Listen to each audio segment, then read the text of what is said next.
these big nights, they make it special for the fans, certainly, special for the players, but what's it feel like for you? Is this why you're in football with nights like this, Stamford Bridge, 30,000 fans, and Chelsea versus Arsenal? Well, I think first of all, I know that having been here for the length of time I have, we all know the importance of the rivalry with our neighbours, and I say that in a good way. Of course, both teams want to win. I think for me, as I've always been clear about, I'm always excited about the growth around the game itself. So I'm looking forward to a packed crowd. I know how much effort has gone into that off the pitch from so many different departments to get us to that place. I'll be brutally honest, I want to be able to say I really hope we capitalise on that, because that's something that I think our rivals Arsenal have done really, really well off the pitch. So I think I want to take that as an opportunity. I think when it comes to on the pitch, listen, Jonas and I have played against each other plenty of times. I'll miss these games, that's for sure. I enjoy them. I always enjoy my time with Jonas anyway. I mean, not during the game, of course, we're rivals, but yeah, I'm looking forward to the game, to be honest. He said exactly the same about you earlier. Oh, did he? He did. He said he will miss these games as well. He also described you as being very intelligent to have conversations with outside of the game. How would you describe Jonas? Yeah, likewise. I think, don't get me wrong, I think he can be a pain in the backside on the touchline to the fourth officials, but I think he'd acknowledge that. I agree. I think off the pitch, we've had many conversations around the growth of the game, around things we might have done in each other's environments to learn from each other. I'm sure we'll do more of that after my time at Chelsea.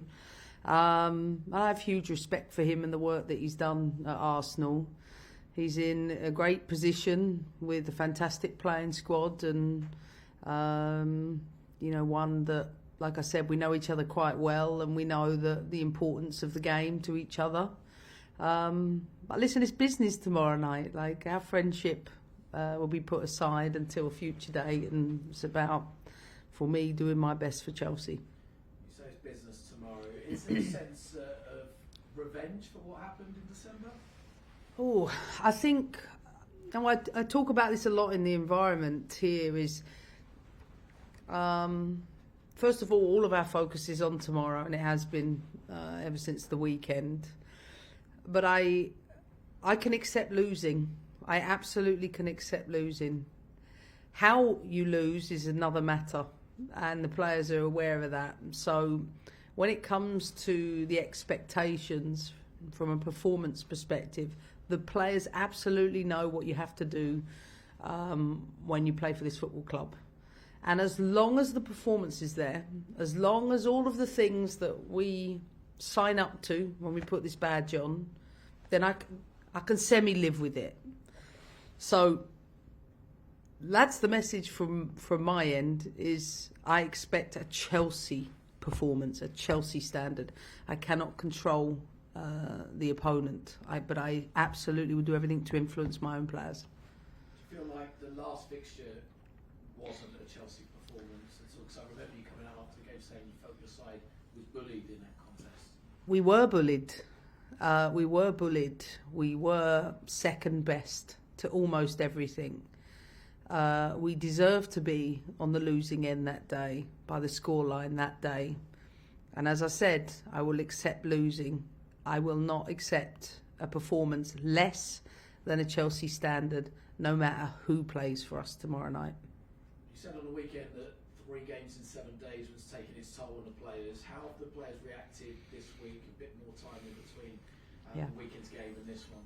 I mean, listen, put it in context, I think someone said to me earlier, we have 8 games this month. A team like West Ham have 4. If you were to work out over the last 4 years the number of games Chelsea has played compared to everyone else, you could probably see why it's played a part in some of the injuries we've had. We have just been back to back for 4 seasons running, I think, plus with the international tournaments. However, when you get a single game week like you have this week, you get a couple more days recovery, which we've had. So we are fresher going into the game, which I hope count. But I know it's a slog. Any injury concerns, fresh ones, coming into Friday? Yes, I mean, I always get slaughtered for not naming almost every player here, but, you know, the long-term absentees are already clear. We'll have no Myra Ramirez, no Nat Bjorn, maybe no Fran Kirby. Lauren James has been sick. So, let me think. Mara Mjelder, no Amberger.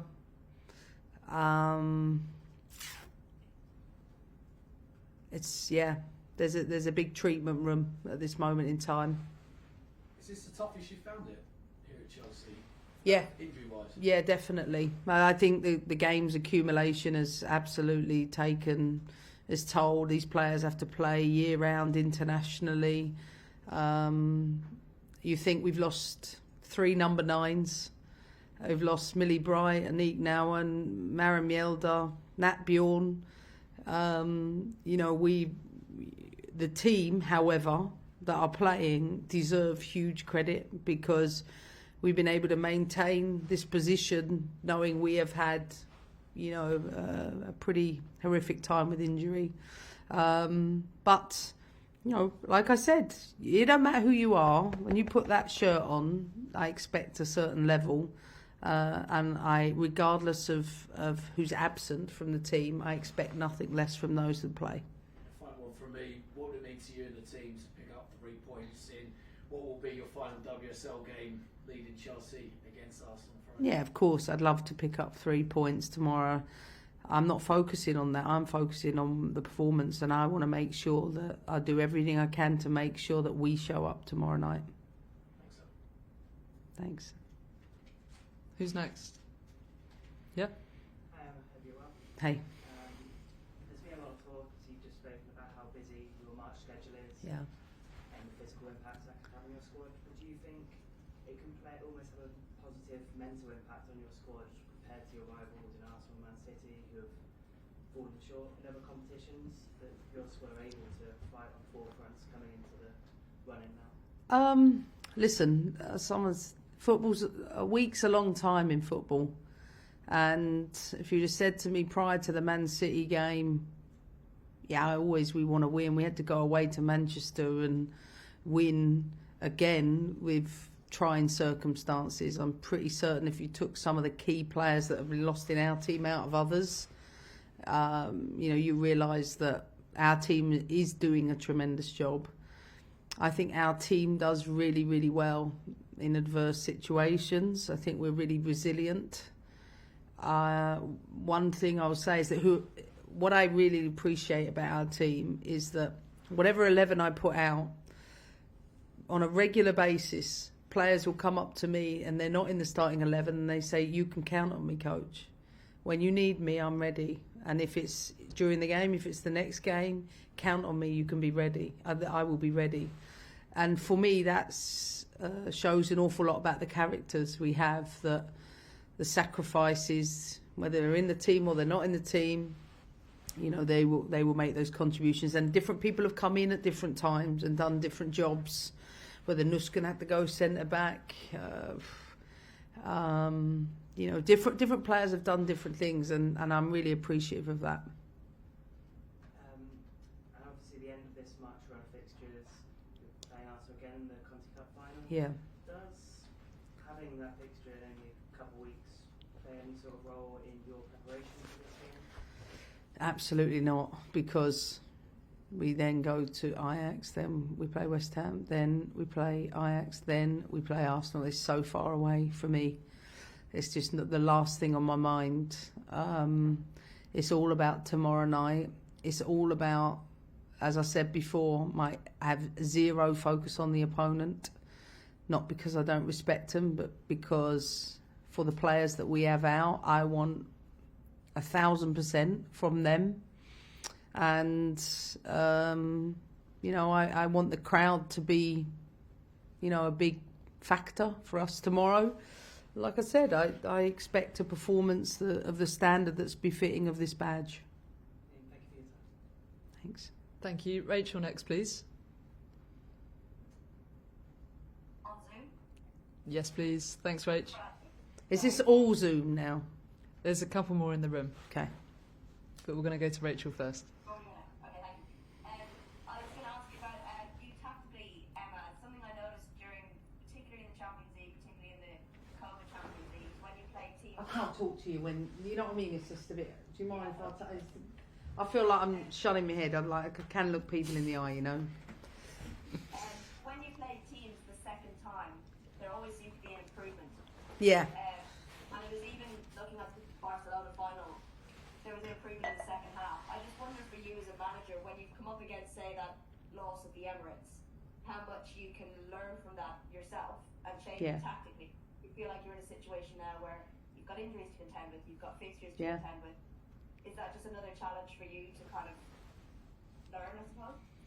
I mean, listen, no question, it can feel a little easier to learn a lot more from the losses, right? But I like to have the same rigour in the wins too. That's why I believe in the processes, because if you do things born out of emotional responses, then you're not thorough. So, no question, could I tell in the first few minutes at Arsenal it was going to be a long day? 1000%. Is that tactically related? Definitely not. Definitely not. Because intensity, intention, all of those things are controllables. No question, on one day one team might have an advantage over another because they dominate those things better than the opponent. But my job as a coach, beyond setting the team up structurally, is to make sure I get that part right. But equally, we had a really, really good team meeting this week. The team had a meeting. They do this in reflections. And we talked about the 22 hours off the pitch. So you train for 2 hours. You get 22 hours of get your sleep right, get your nutrition right, get all of that right. You get all of those things right, it makes you reliable.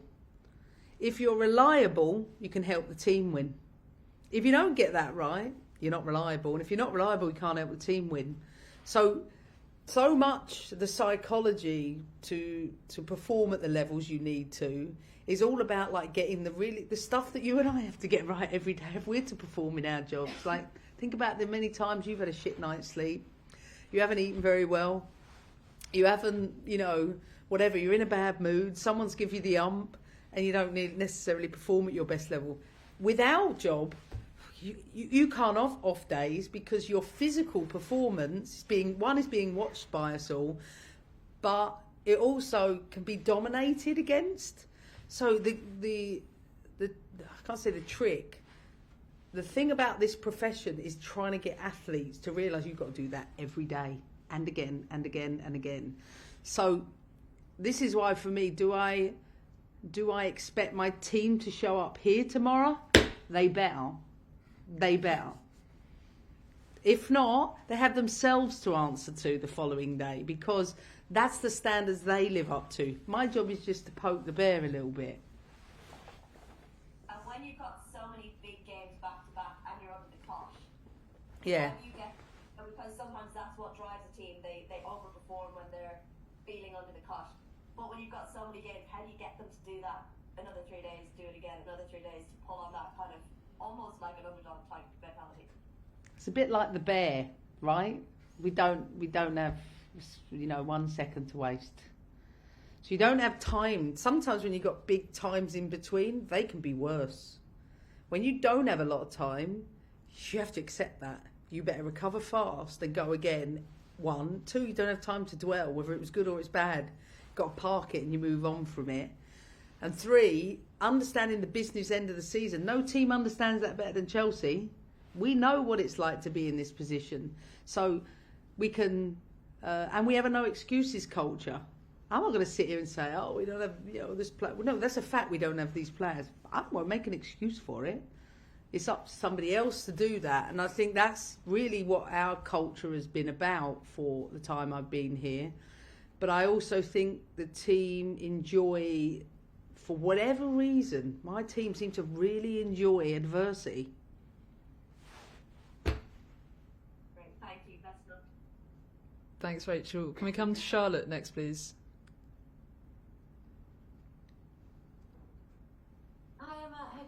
Hi Charlotte, how are you? I'm good, thanks. Good. A big story of the past week was player-coach relationships. We've been asking WSL managers this morning, Jonas, Edeval, Carla Ward, Lauren Smith, they've all spoken on it. I wanted to ask your view on it as well, and get your personal stance. Well, I know this is a conversation I might have had in the past. I think one of the important things to talk about is the women's game is shifting from an amateur game into a professional game. And with that, I think the reality is that in almost all areas of our game, we have to make sure that there is a minimum standard in place, whether that's, I think we have to have safeguarding, make sure that it's, accessible for each and every club to protect players.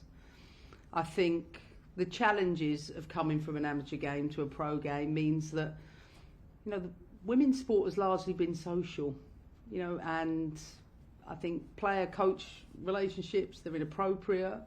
Player-to-player relationships are inappropriate.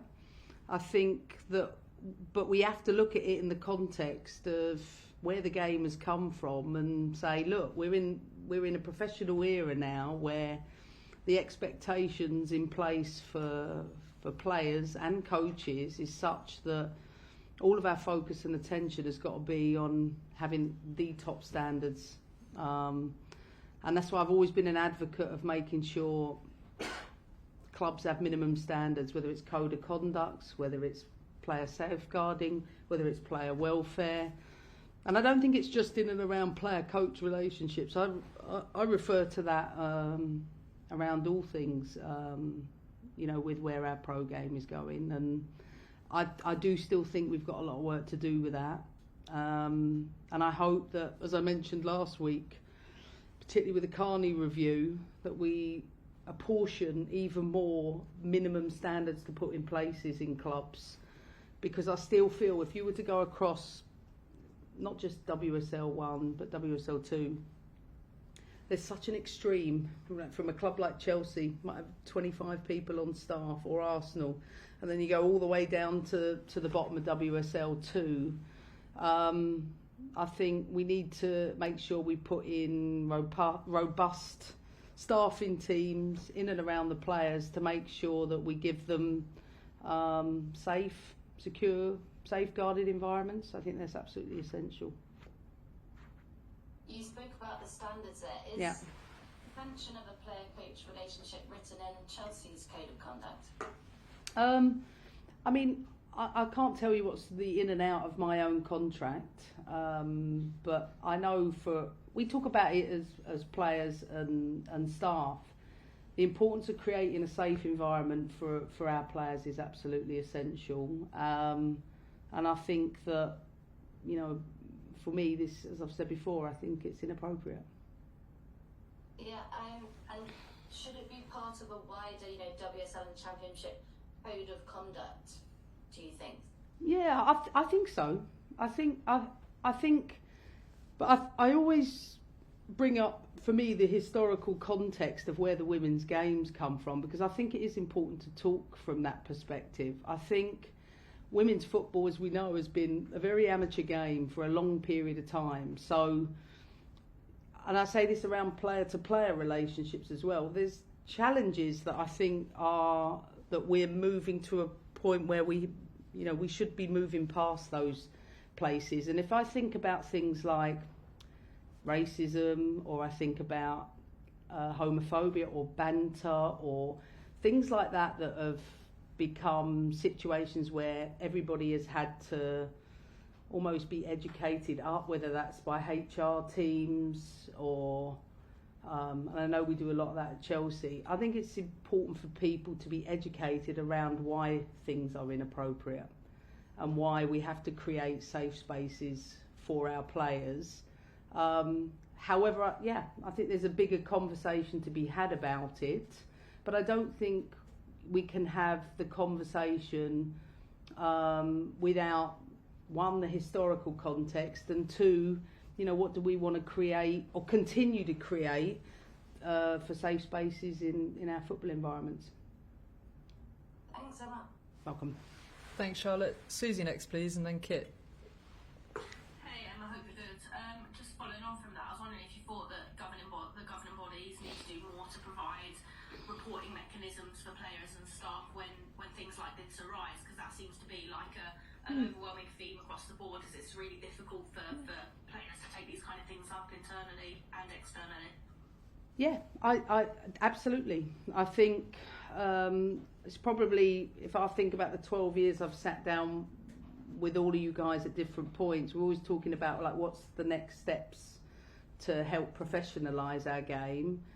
I think reporting mechanisms on a number of fronts should already be in place anyway, which they probably are in top clubs. Like you'll have situations where, I don't know, if there is a HR issue with whatever issue it might be, whether it's racism, homophobia, challenges of dealing with different situations. I think beyond what are happening in each and every club, maybe that is something that needs to be looked at. But I always think you have to get it right in your own homes first. And I think that HR teams in each and every individual clubs have a role to play in, educating with those challenges. And I don't think those challenges are limited to player coach. I think it's to player. I think it's around all the other subjects that I've probably spoken about millions of times. And probably just the next step for where the game needs to go. And you spoke about pre and post professionalism and what that change means and the impact it can have on things. Obviously, we speak to lots of different people, and we're getting the impression, I think many of us get an impression that it's still quite prevalent today in the professional game. Obviously you speak to lots of players, managers, you've got ear to the ground. Do you think there is a problem in today's game, in the professional game? Listen, I can only talk for my own team and say that no, that isn't the case in my own club. Do I hear about those things across the board? I really would love to tell you I have time to get on the telephone and ask those things, but generally I don't. I'm probably last to hear most things, and not because I'm ignorant, but because I don't know, maybe players talk about these things, but coaches don't pick up the phone to each other and talk about this stuff. I don't mean to be funny about it. Thanks, Emma. Good luck on the weekends tomorrow. Thanks. Time flying. Thanks, Susie. Kit, and then Asif, please. Hi Emma, how are you? Oh, hey. Hi. Can I just go back to what you're talking about with player-to-player relationships? Because obviously we've focused a lot about player-to-coach relationships this week, and the big theme of that is there is a senior figure out of the two in the relationship, whereas with player-to-player relationships, they should be kind of level on the hierarchy, so to speak. So, what was it specifically that you essentially don't like about player-to-player relationships? Oh, I think it's about just challenges it poses. One player's in the team, one's not in the team. One might be in the last year of the contract, one might not be. One might be competing in a position with someone else. You don't need me to spell that out. It presents challenges. I think we all know, those of us that have been in the women's game for a long period of time, those things, have been happening in dressing rooms. I think longer term, it would be ideal, in an ideal world where you don't have to deal with that. It's quite challenging for coaching teams to have to deal with it. And while you talk about it from a hierarchical perspective, it doesn't mean it doesn't present challenges. It does. And I think we have to work an awful lot on how to manage those challenges in a locker room, because they're far from ideal. Yeah, and as another difference from player-to-player to player-to-coach relationships is that there are many player-to-player relationships that are public and that we all know about. So as someone in your position, is that something that you just kind of have to tolerate at the moment? No, I mean, it's, you know, listen, we're dealing with human beings, and every office place has different challenges to deal with. That's one of the challenges I have to deal with in my job, but it's, you know, it's the same as, you know, same things you have to deal with at work, I guess. It's just I have to manage it. And like I said, it presents challenges. We do talk about it internally. I think long term, in an ideal world, it was something that, we didn't have to. And yeah, finally getting to my next question, in terms of relationships in workplaces generally are also not uncommon by acceptance. Is this kind of a problem you think is unique to football, or at least unique to sport? Well, no, I can't sit here and talk about every sport. You know, if you went into the men's game, you'd find a whole set of, different challenges that, are unique to men's football. You might find one that's different to gymnastics, or, etc., etc. I can only talk for my own sport, and I can only talk for the women's game. Thank you, Emma. Appreciate it. Cheers. Last one on Zoom from Asif, please. Hi, Emma. Hopefully a bit of an easy question for you. Even before tomorrow's game, you've only got to 11 tonight to submit your revised Champions League squad. You've got 4... I didn't hear that, sorry. You've only got until 11 tonight to submit your revised Champions League squad. You've got 4 players that you could add, Myra, Michael, Kat and Natalie. You can only add 3. Have you made your decision? Could you explain your thinking behind it? We haven't made our decisions. I mentioned before, I've got some injury problems to deal with when I go back, so that's something Paul Green deals with, and I actually, I'll speak with him when I go back into the office. I haven't seen him today. Okay, thanks so much. See you tomorrow. Thanks. Connor?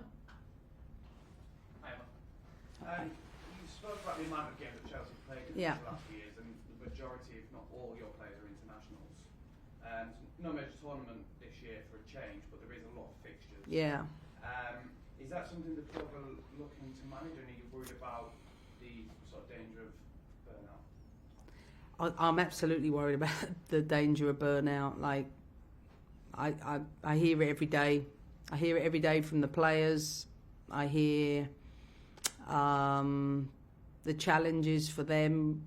Particularly, if you think about those players that didn't make an Olympics, they thought this might be an off season for them, and they know that they can't take an off season because, let's say for example, without knowing the exact dates of qualifiers in July and then one in June, when are they supposed to take their rest? Because if they have to keep playing up until June, then they have qualifiers in July, but you can't just take a month off. So they're having to play through there. Then pre-seasons would have already started. Nobody is thinking about the players. Nobody is thinking about them. And you've seen the impact. Okay, it might be this year my team has to deal with, significantly more injuries. It was Arsenal last year. I think the toll it's taking on the players is just... I think it's at breaking point. So the July internationals between the 8th and 16th of July, but reports suggesting that the English FA intend to call up their players on the 19th of June, so about 3 weeks before. Is that something the club might look to push back with or negotiate on?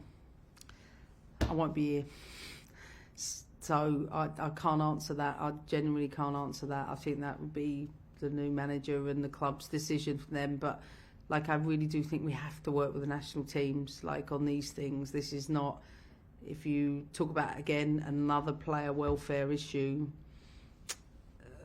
they can't be going into Nations League or whatever it is cold. For me, that's a bigger injury risk, and one where I think, I worry for the players. I really do. And on a similar tone with injuries, it's been really nice to see Captain Carrier come back in recent weeks, not just to get a goal, but just to be back, and the reaction was quite telling of the other players. There's obviously might be a lot of expectation on it, one because she's such a good player, but two because your forward line is absolutely battered and it's sort of been out for 2 years. Thank you for that. Absolutely, you already know it. What are your expectations of her? I'm sure she's probably not quite at 90 minutes yet, or very soon, because it's such a long period of time. But what are their expectations of her for the rest of the season? The thing is, you know, there's no denying, you know, Kat is an exceptional player. And she came on last week, made a telling contribution to the team for 35 minutes. But she's only sort of had 3 other appearances at very minimal amounts. If you then just go and start her plus the training games, and then all of a sudden it's like, oh, she'll start this one, a couple of days we'll cover the next one. You go from, how do I put it, carefully managed load to the humongous spike. And of course, I wanted to play, the team wanted to play, the fans wanted to play. But then you risk everything going always almost back to the beginning again. So we're in a rock and a hard place. What I would say is, psychologically, I think she's almost there, and I think that's part of that. But performance of medical teams now, when it comes to the management of players, is such that you have to listen to the whole argument around the player, and if you don't, regardless of it being a results business, you run the risk of doing too much too quickly. And we've spent such a long time getting Kat to this point. I'd hate to lose her because we were just a tad impatient.